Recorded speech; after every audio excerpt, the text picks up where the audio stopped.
Hukuman yang salah bisa jadi awal pintu anak durhaka. Hai bun, bukan karena anak kurang ajar, tapi karena luka dari rumah tak pernah sembuh, lalu berlahan berubah menjadi dendam yang dipendam dalam-dalam. Banyak orang tua mengira selama anaknya terlihat diam dan nurut, berarti dia sudah belajar.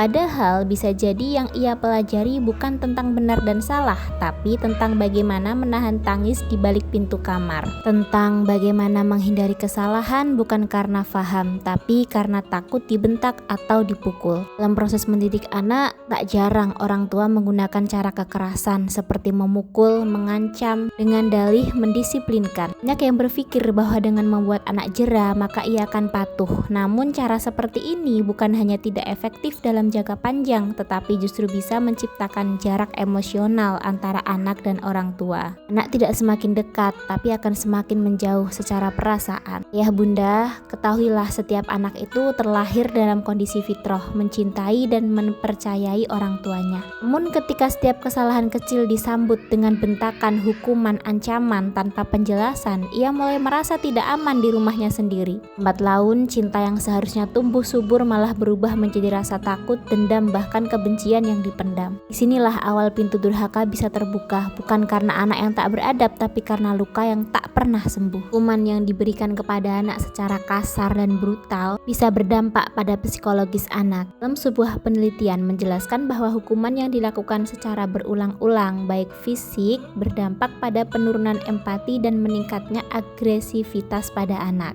Trauma emosionalnya bisa terbentuk, apalagi jika hukuman disampaikan dalam suasana penuh kemarahan dan tidak ada proses dialog terlebih dahulu. Dan hanya anak yang menjadi takut, tetapi ia juga bisa meniru pola kekerasan sebagai cara menyelesaikan konflik di kemudian hari.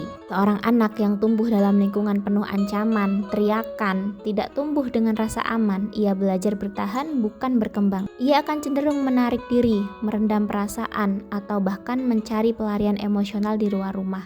Koneksi dengan orang tua rusak, yang tersisa hanya jarak dan luka batin. Dan dari sinilah bibit durhaka bisa tumbuh dalam diam. Nah, kemudian ada solusi bagaimana sih cara mendidik anak secara lebih bijak? Oke bunda, mendisiplin anak tidak sama dengan membuatnya takut. Disiplin yang mendidik justru membutuhkan kendali emosi dari orang tua dan kemampuan menjelaskan akibat dari tindakan anak. Ada beberapa prinsip penting dalam menghukum anak secara bijak. Pertama, lakukan ketika emosi kita sudah stabil. Kemudian 2, fokus pada perilaku anak, bukan menyerang pribadinya. Ketiga, sertakan penjelasan tentang sebab dan akibat. 4, hindari kata-kata yang merendahkan martabat anak. Nah, dengan cara ini anak akan belajar tanggung jawab, bukan sekedar menurut karena mereka takut akan dihukum. Oke ayah bunda, cobalah berhenti sejenak dan renungkan. Apakah cara kita menegur atau menghukum anak selama ini benar-benar membentuk karakternya menjadi lebih baik, atau justru tanpa sadar sedang menggoreskan luka batin yang mungkin tidak pernah sembuh hingga ia dewasa? Bagian anak terlihat patuh bukan karena memahami kesalahan, tetapi karena sudah menyerah untuk menjelaskan perasaannya. Oke bunda, setiap anak itu terlahir dengan hati yang lembut dan penuh cinta kepada orang tuanya. Tapi ketika cinta itu disambut dengan ancaman setiap hari, berlahan kepercayaan mereka mulai retak.